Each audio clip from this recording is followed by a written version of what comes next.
अस्सलाम वालेकुम, welcome back to Innovate IT Zone. अब हम लोग स्टार्ट करने लगे हैं लीनियर इंडिपेंडेंट और डिपेंडेंट क्या होते हैं हमारे वेक्टर स्पेस के अंदर।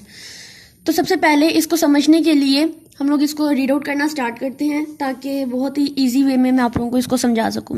सबसे पहले लिखा हुआ है the vectors v1 v2 and up to so on vn in a vector space set to be the linear dependent. सबसे पहले हम पढ़े हैं लीनियर डिपेंडेंट को।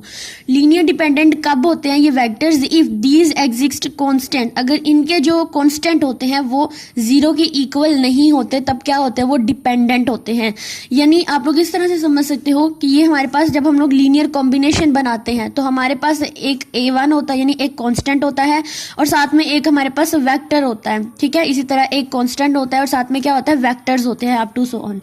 तो यहाँ पर जब हमारे वेक्टर जो है वो इन पे डिपेंड कर रहे होते हैं तो क्या होता है कि ये जो कांस्टेंट होते हैं ये जीरो के इक्वल नहीं होते हैं। ठीक है, अगर ये जीरो के इक्वल होंगे तो वो सारे के सारे तो जीरो हो जाएगा, तो वो किसी पे भी डिपेंड नहीं करेंगे। लेकिन लीनियरली डिपेंडेंट का मतलब होता है कि हमारे जो वेक्टर्स होते हैं वेक्टर स्पेस के अंदर वो किसी ना किसी कांस्टेंट के ऊपर डिपेंड कर रहे होते हैं और उनका आंसर आता है, जो कांस्टेंट होते हैं या कोफिशिएंट होते हैं वो जीरो के इक्वल नहीं होते। तब हम क्या कहते हैं कि ये लीनियर डिपेंडेंट हैं। और ये लीनियरली इंडिपेंडेंस कब होंगे? जब हमारे पास हमारे ये कोफिशिएंट जो है वो a b c या कोई भी a1 a2 जो जितने भी कांस्टेंट हैं वो सारे के सारे अगर जीरो की इक्वल होते हैं तो इसका मतलब होता है कि ये लीनियरली इंडिपेंडेंट्स हैं। ठीक है, यानी किसी पे डिपेंडेंट नहीं है। लेकिन जब वो जीरो के इक्वल नहीं होते तब हमारे वेक्टर जो होते हैं वो इनके ऊपर डिपेंडेंट होते हैं।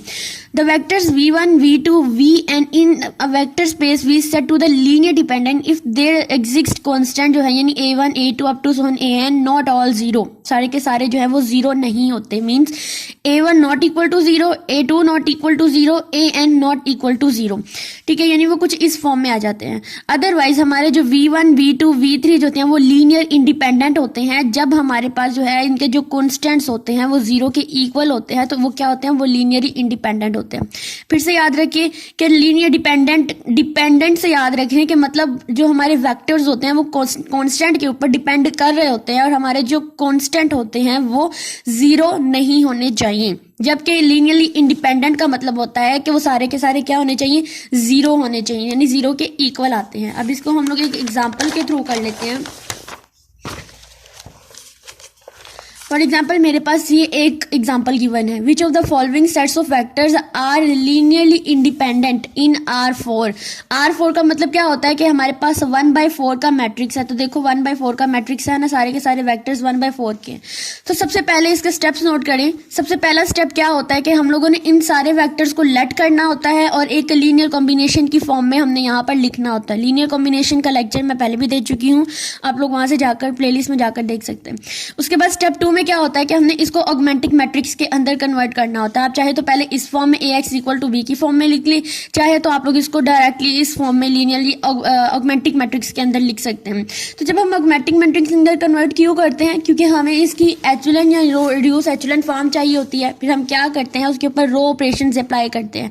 तो रो ऑपरेशन अप्लाई करने के बाद हमें अपने, क्योंकि लीनियरली डिपेंडेंट या इंडिपेंडेंट है तो इसमें सबसे ज्यादा काम बेसिक किसका होता है? हमारे कांस्टेंट का। तो हमें ये ऑगमेंटिक मैट्रिक्स के अंदर कन्वर्ट करना, उसके बाद हमें रिड्यूस एचुलन फॉर्म के अंदर कन्वर्ट करना, रो ऑपरेशन वगैरह अप्लाई करना। बेसिकली हम किस लिए कर रहे हैं? अपने इन कांस्टेंट की वैल्यूज को फाइंड करने के लिए। तो जब हम इनको एचुलन या रिड्यूस एचुलन फॉर्म के अंदर कन्वर्ट कर लेते हैं तो फिर हम इनको दोबारा से सॉल्यूशन सेट के अंदर लिखते हैं, यानी इक्वेशंस के अंदर लिखते हैं। उसके बाद हम लोग क्या करते हैं? इनके ए बी सी डी की वैल्यू फाइंड करेंगे और वैल्यू फाइंड करने के बाद बता देंगे, क्योंकि ये सारे के सारे जीरो आ रहे हैं तो हम क्या कहेंगे कि all vectors are zero, so it is the linearly independent.